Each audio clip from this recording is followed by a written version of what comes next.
మరో breaking news చూస్తున్నాం. Medigadda damage అంశంపై అధికారులతో నిపుణుల కమిటీ భేటీ అయింది. నేడు ఇరిగేషన్ సెక్రటరీ అధికారులతో జలసౌధలో సమావేశం జరగనుంది. బ్యారేజ్ మెటీరియల్ శాంపిల్ పరీక్షల నివేదికలను టీం స్టడీ చేయనుంది. 19, 20, 21 పిల్లర్ల కింద భారీ గుంత ఏర్పడినట్లుగా గుర్తించారు. ఆ గుంతను పూడ్చేందుకు తీసుకోవాల్సిన చర్యలపై టెక్నికల్ టీం అధికారులకు సూచనలు చేయనుంది. Water and power research centre కు చెందిన సైంటిస్టులు ఈ భేటీలో పాల్గొంటారు.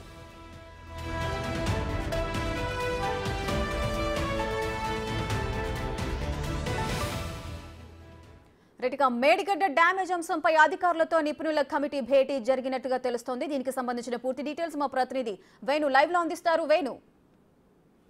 ఎస్ రేఖ, మేడిగడ్డ మరమ్మతుల విషయం లోపల పూర్తిగా 18, 19, 20, 21 సంబంధించిన పిల్లర్ల వద్ద ఉన్నటువంటి గేట్లు పూర్తిగా డ్యామేజ్ డిస్లోకేట్ అయ్యాయి. వాటిని తెరిచిన తర్వాత కింది భాగంలో ఉన్న రాఫ్ట్ ను మరమ్మతులు చేయాలంటూ కూడా అటు ఎన్డీఎస్ఏ నివేదిక ప్రకారము రాష్ట్రానికి సంబంధించిన ఇరిగేషన్ అధికారులు కూడా భావించారు. కానీ 19, 20, 21 పిల్లర్ల కింద భారీగా గుంతలు ఏర్పడ్డాయి. అవి అలాగే ఉంచితే ఎన్ని మరమ్మతులు చేసినా కూడా పూర్తిగా మరోసారి డ్యామేజ్ అయ్యే ప్రమాదం ఉందంటూ కూడా ఒక కంక్లూజన్కి వచ్చారు. సో ఆ గుంతలు ఏ విధంగా ఏర్పడ్డాయి, వాటికి సంబంధించిన ట్రీట్మెంట్ ఏ విధంగా చేయాలి దానిపైన ప్రస్తుతము నిన్న పూణె నుంచి వచ్చినటువంటి వాటర్ రిసోర్స్ సంబంధించినటువంటి ముగ్గురు టెక్నికల్ టీము, అదేవిధంగా రేపు ఢిల్లీ నుంచి మరోసారి జియో ఫిజికల్ సంబంధించినటువంటి రీసెర్చ్ స్టేషన్, అదేవిధంగా soil and materials composition research centre సంబంధించిన మరొక టీం, అంటే 2 టీంలు కూడా రేపు రాష్ట్రానికి రాబోతున్నాయి. వారంతా కలిసి సంబంధించినటువంటి ఆ రాఫ్ట్ కింది భాగంలో ఏర్పడ్డ గుంతను ఏ విధంగా పూడ్చాలనే దానిపైనే ఒక కంక్లూజన్ ఇచ్చే అవకాశం. ఎందుకంటే ఆ సాయిల్ ఏ విధంగా ఉంది, సాయిల్ శాంపుల్ తీసుకుంటే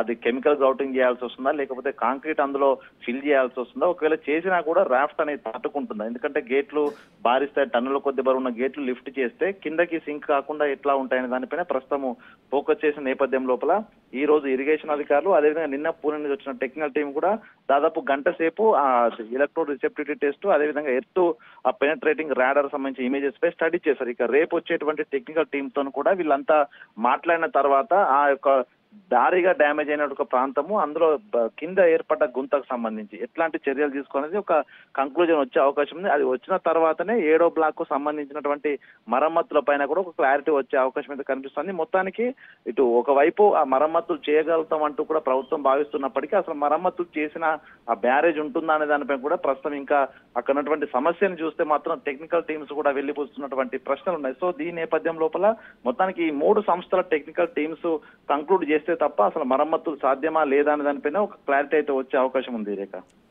రైట్ వేణు, అయితే ఈ రోజు జలసౌధలో సమావేశం కూడా జరగబోతోంది. ఈ సమావేశానికి ఏ విభాగాల అధికారులు హాజరు కాబోతున్నారు?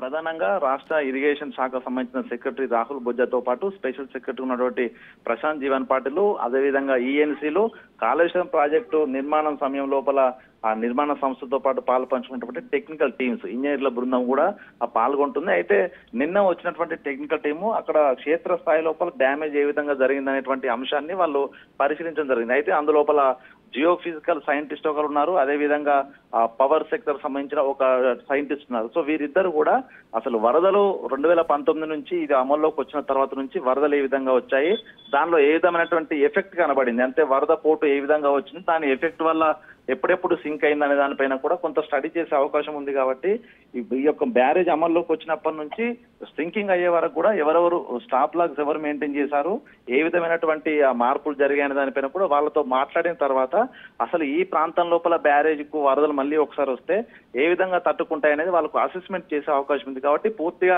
కాళేశ్వరం ప్రాజెక్టు నిర్మాణంలో పాల్పంచుకున్న ఇరిగేషన్ శాఖ అధికారులు, ఉన్నత స్థాయి సెక్రటరీ వీళ్ళందరితో కూడా మాట్లాడిన తర్వాత రిపోర్ట్స్ అన్ని తర్వాత ల్యాబ్కు వెళ్ళిన తర్వాత, అదే విధంగా గతంలోనే ఎన్డీఎస్ఏ బృందం వచ్చినప్పుడు శాంపిల్స్ తీశారు. ఏదైతే బ్యారేజ్ నిర్మాణ సమయం లోపల కాంక్రీట్ ఉపయోగించారో, స్టీల్ రాడ్స్, దానికి సంబంధించిన మెటీరియల్, కాంక్రీట్ సంబంధించిన మెటీరియల్ శాంపిల్స్ అన్ని కూడా వారి ముందు ఉంచిన తర్వాత కొంత వారితో అవగాహన తెచ్చుకునే అవకాశం కనిపిస్తా ఉంది. కాబట్టి పూర్తిగా ఇరిగేషన్ శాఖ పైనే వీళ్ళు ఆధారపడి ఉన్నారు. వాళ్ళు ఇచ్చే రిపోర్ట్స్ ఆధారంగానే ఈ టెక్నికల్ టీం కూడా ఒక కంక్లూజన్ రిపోర్ట్ ఇస్తుంది. కాబట్టి ఈ యొక్క ఇరిగేషన్ శాఖకు సంబంధించిన అధికారులు, అదేవిధంగా నిర్మాణ సంస్థ ఎల్ఎన్టీకి సంబంధించినటువంటి ఢిల్లీ నుంచి వచ్చినటువంటి 3 సభ్యుల టెక్నికల్ టీం కూడా ఉంది. సో ఆ టీము, అదేవిధంగా నిన్న పూణె నుంచి వచ్చిన టెక్నికల్ టీము, ఇరిగేషన్ శాఖ, ఈ 3 కూడా సంయుక్తంగా ఈ రోజు జలసౌధ లోపల అసలు ఏం జరిగిందన్న దానిపైన కూడా మాట్లాడుకుని శాంపిల్స్ కూడా కొంత విశ్లేషణ కూడా చేసే అవకాశం ఉంది. దాంతోనే అసలు ఏం జరిగింది డ్యామేజ్ అనే దానిపై కూడా కొంత ఒక కంక్లూజన్ అయితే వచ్చే అవకాశం కనిపిస్తా ఉంది. Rekha. Right, thank you Venu, thanks for the details.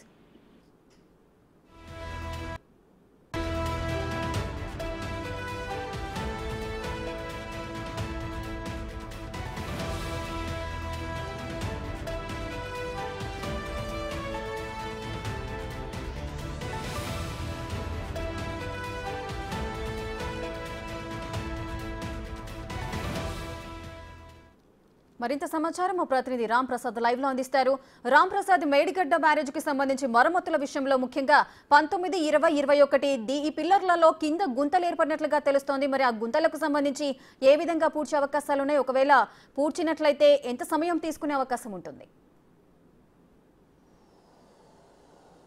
Yes రేఖ, మనం చూసినట్లయితే తెలంగాణ రాష్ట్రంలో కాళేశ్వరం ప్రాజెక్టు గత ప్రభుత్వం ఏదైతే కాళేశ్వరం ప్రాజెక్టు నుంచి ఉందో చాలా లోపాలు కూడా ఉన్నట్లు అయితే ఇప్పటికీ ఎన్డీఎస్ఏ కమిటీ అయితే నివేదిక ఇవ్వడం జరిగింది. మనం ప్రస్తుతం వచ్చేసి ఇక్కడ ఇరిగేషన్ ఆఫీస్లో జలసౌదాలు ఉన్నటువంటి ఇరిగేషన్ ఆఫీస్లో అయితే మనం ఉన్నాము. ఈరోజు నిన్న ఇరిగేషన్ ఆఫీస్కు సంబంధించి అయితే ఇక్కడ జలసౌదాలో ఏర్పాటు చేసేటువంటి సమావేశంలో నిన్న మేడిగడ్డ బ్యారేజ్ ను పరిశీలించినటువంటి సెంట్రల్ టీమ్ సిడబ్ల్యూపీఆర్ఎస్ కు సంబంధించినటువంటి సెంట్రల్ టీమ్ సభ్యులు 3 సభ్యులతో కూడినటువంటి బృందం కూడా నిన్న మేడిగడ్డ బ్యారేజ్ తో పాటు సుందిల్లా, అన్నారం బ్యారేజ్లను కూడా పరిశీలించడం జరిగింది. ముఖ్యంగా మహారాష్ట్రలోని పూణేకు సంబంధించినటువంటి ఈ యొక్క టీంలో జియో ఫిజికల్ ఇన్వెస్టిగేషన్ అధికారిగా ధనుంజయ నాయుడుతో పాటు జియో టెక్నికల్ అధికారిగా జేఎస్ ఎడ్లభట్కర్, అదేవిధంగా జియో నాన్ డిస్ట్రక్టివ్ టెస్ట్ అధికారిగా ప్రకాష్ తాలే వీరందరూ కూడా నిన్న ఉదయాన్నే అక్కడికి వెళ్లి మేడిగడ్డ బ్యారేజ్ను పరిశీలించడంతో పాటు అనంతరం సాయంత్రానికి సుందిల్లాతో పాటు అన్నారం బ్యారేజ్లను కూడా పరిశీలించడం జరిగింది. ముఖ్యంగా సిడబ్ల్యూపీఆర్ఎస్ అనేది సెంట్రల్ వాటర్ పవర్ రీసెర్చ్ స్టేషన్కి సంబంధించినది. పూర్తి స్థాయిలో కూడా ఏదైతే డిస్మెటల్ అయినటువంటి